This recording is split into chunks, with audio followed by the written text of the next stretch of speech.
রাসূল বললেন, সাহাবীরা শুধু কাবা তাওয়াফ করলে হবে না, কাবার ভিতরের খবর জানা লাগবে। যেই ঘরকে আমরা তাওয়াফ করতেছি এই ঘরের ভিতরের খবর কি? চার পাক দিছে, চার পাকই থাক। রাসূল দরজা খুললেন, খুলে দেখে ওরে বাবা, ভিতরের খবর ভালো না রে, 360টা মূর্তি রে, দেওয়াল কানা করে টাঙ্গা থোসা, কাবা ঘরের দেওয়াল কানা করছে, কানা করে ওটি আবু জেল একটা টাঙ্গাছে, আবু সুফিয়ান একটা টাঙ্গাছে, এক একটা নেতা এক একটা টাঙ্গা থোসা।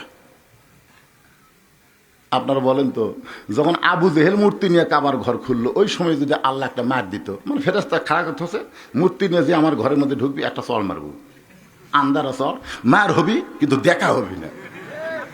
এখন ফেরেশতা আবু জেহেল কাল মূর্তি নিয়ে যাচ্ছে, ইতিমধ্যে মারছে চল, উইয়া ঢুকবি, ওই মারবি দৌড়। আবু সুফিয়ান সাবার চাচ্ছে, কে রে ভাই খবর কি? যে হারে মারতেছে ভাই, দেখা পায় না, ওরা ঢুকবি। তাহলে আল্লাহর ঘরের মধ্যে 360টা মূর্তি ঢুকালো, আল্লাহ কিছুই করলো না। এর মধ্যে হিকমত কি? রাসূল বলেন, আমি আমার জীবনের সবচাইতে গুরুত্বপূর্ণ ওয়াজ শোনাবো আসরের নামাজের পর। সেই গুরুত্বপূর্ণ ওয়াজ শোনার আগে আপনাদের ইমানের একটু গুরুত্ব দিয়ে চিন্তা করেন। 360টা মূর্তি, রাসূল মূর্তি বার করলেন, সবাইকে বললেন ওই যে ছাপা মারা, মানে কাবার সবচাইতে নিকটের পাহাড়ের নাম কি?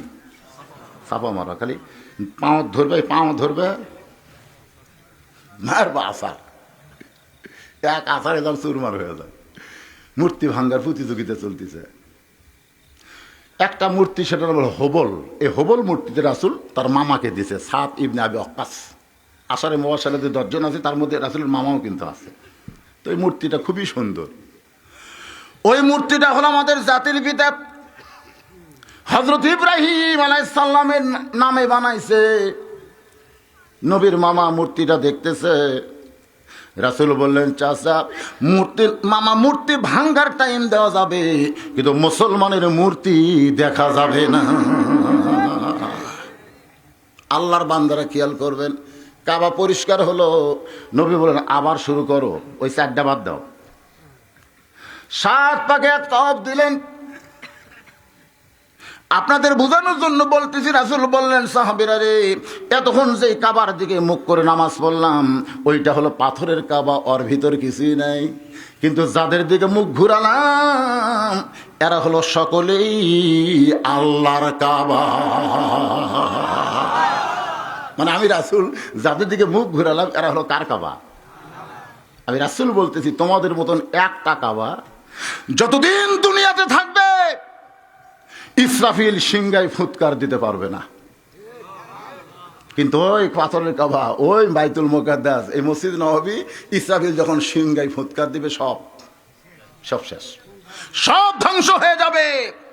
কিন্তু আল্লাহর কাবা যতদিন দুনিয়াতে থাকবে, ততদিন দুনিয়া ধ্বংস হবে না। এখন বলো, কোন কাবার দাম বেশি? আল্লাহর কাবাকে সব মানুষ, সব মানুষ দিনের আয়না খুলে দেখ না চেয়ে, সোনার মদিনা, ওইখানেতে বসত করে মানুষ একজনা। এই মোবাইল বন্ধ রাখা লাগবে কি? চুংচাং চুংচাং করে, কোনো শব্দ সাউন্ড হবে না। আসরের নামাজ শেষ করে নবী সাহাবীর দিকে মুখ ঘুরালেন। নবী না বসে দাঁড়িয়ে গেলেন। আবু বকর বললেন, ইয়া রাসূলুল্লাহ, আপনি জীবনের সবচাইতে গুরুত্বপূর্ণ ওয়াজ শোনাবেন হুজুর, আপনি বসে বসে ওয়াজ করেন, আমরা শুনতে চাই। রাসূল বললেন, সাহাবীরা রে, আজকে যে ওয়াজ আমি তোমাদের শোনাইব, ওয়াজটা শুধু শোনাবো না, ওয়াজ বাস্তব আমি তোমাদের দেখাবার চাই। সব সাহাবী এতক্ষণ বসে আছিল, এবড়ো থেবড়ো হয়ে, এবারে কারণ শুধু শোনাবে না, দেখাবে। আমরা বাংলাদেশের মুসলমান সারা জীবন খালি ওয়াজ শুনে গেলাম, ওয়াজ তো দেখতে পেলাম না। পাইছেন? গতকাল ফজরে যে লোক হয়েছে, আজকে যদি ফজরে তার চাইতে ডবল হয়, তাহলে জনগণ বলবে ওয়াজ দেখা যাচ্ছে রে, এই বজরুশিদের ওয়াজ দেখা যাচ্ছে রে। গতকাল হয়েছিল 5 জন, আজকে হচ্ছে 15 জন রে। কিন্তু কি দেখবেন, গতকালতে 5 জন, আজকে 3 জন, 2 জন কমিছে। এটা কি লাভ দেখলেন না লস দেখলেন? কি লস? হিসাব করতেছে, শোনেন, হিসাব করতেছে আগামীকাল সকালে বসে যে বদরুশীদের হাদিয়া, মাইকের খরচ, ডেকোরেটর খরচ, সব মিলা কত হলো? সব মিলাতে এত উঠলো, কত এত, খাওয়া খরচ কত, হিসাব করে দেখতো, কয় 5,500 লস। মসজিদেরও লস, মুসল্লি কম, মাহফিলের লস, টাকা খরচ আছে, তা উঠলো না। কি জীবনের গুরুত্বপূর্ণ শুনবেন না?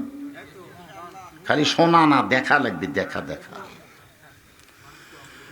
আল্লাহ রাসূল বললেন, আমি শুধু ওয়াজ শোনাবো না, আমি বাস্তবে তোমাদের ওয়াজটা দেখাবার চাই। এই বলে নবী মেহরাবের মধ্যে ঢুকতেছেন। মেহরাব প্রথম যে মসজিদ নবী তৈরি করেছিলেন, সে মসজিদের নাম হলো কোবা। জোরে বলেন, নাম কি? সেই মসজিদে কিন্তু মেহরাব নাই। কিন্তু নবী যখন দ্বিতীয় মসজিদ তৈরি করলেন, তখনও কিন্তু মেহরাব ছিল না। কিন্তু যখন আল্লাহ আয়াত নাজিল করলেন, ইয়া আইয়ুহান নাবিয়্যু হারজিল মুমিনিনা আলাল কিতাল, হে রাসূল, আপনি শুধু জামাতবদ্ধভাবে মুসল্লি নিয়ে নামাজ পড়লে হবে না, আপনি শুধু রোজা করলে হবে না, জিকির করলে হবে না, বরং যেই মক্কা থেকে মদিনায় হিজরত করেছেন, ওই মক্কার কাফেরেরা যে কোনো দিন মদিনা আক্রমণ করতে পারে। আর মদিনা যখন আক্রমণ করবে, তখন নামাজ দিয়া, দোয়া দিয়া, দরুদ দিয়ে আপনি মদিনা রক্ষা করতে পারবেন না। ওই মক্কার কাফেরদেরকে প্রতিহত করার জন্যে আপনার পিছনের মুসল্লিকে, মুমিনদেরকে স্ট্যান্ডিং আর্মি হিসাবে গড়ে তুলতে হবে।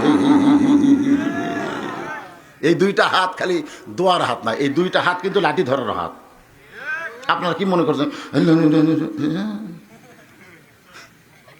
যখন আমার গেট খুললাম, 4টা কুত্তা যখন আমাকে রাত 2টার সময় ধরলো, খেউ খেউ করে ধরলো। আমার কালো পাঞ্জাবি দেখে আর কেউ অপছন্দ, কিন্তু আমি কালো পাঞ্জাবি পরি মেয়েদের জন্যে।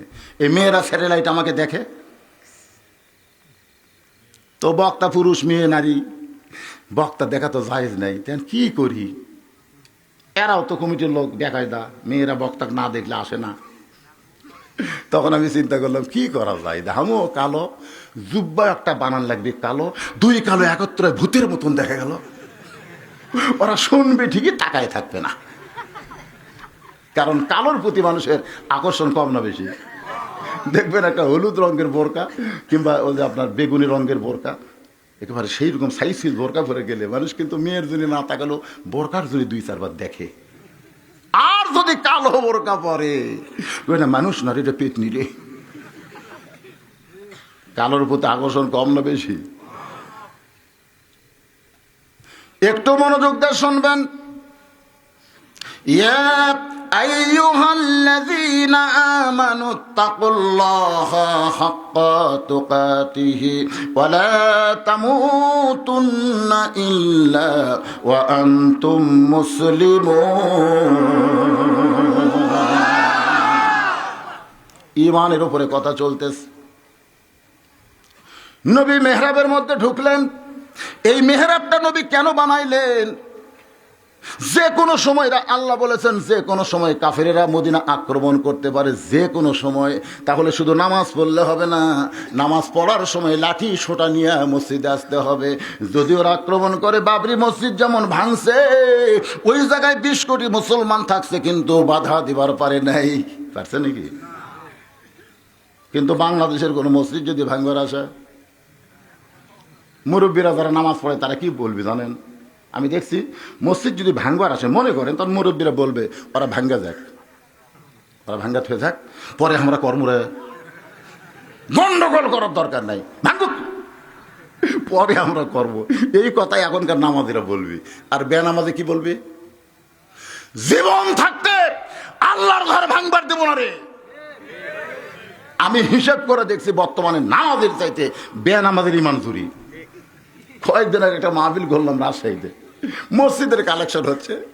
এক হাজি সাহেব ওখানে কইয়া কইয়া কইয়া কইয়া 5 বস্তা দিল।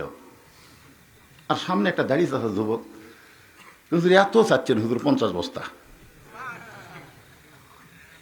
অনেকে ভাবতেছে অত দাড়ি নাই, মোচ নাই, 50 বস্তা দিবে খেরে। কিছুক্ষণ পরে সে শুধু বাকি থেকে লাভ খাই, জীবনের গ্যারান্টি কি? ধরেন লগত দিল, আমি কেন ভাই নামাজের নামাজ না পড়ি হুজুর, তাই বলে আল্লাহর ঘরের মহব্বত নাই? কারণ যারা বেশি নামাজ পড়ে এরা চিন্তা করে নামাজ জান্নাত দিয়ে দেবি, টেকার কি দরকার?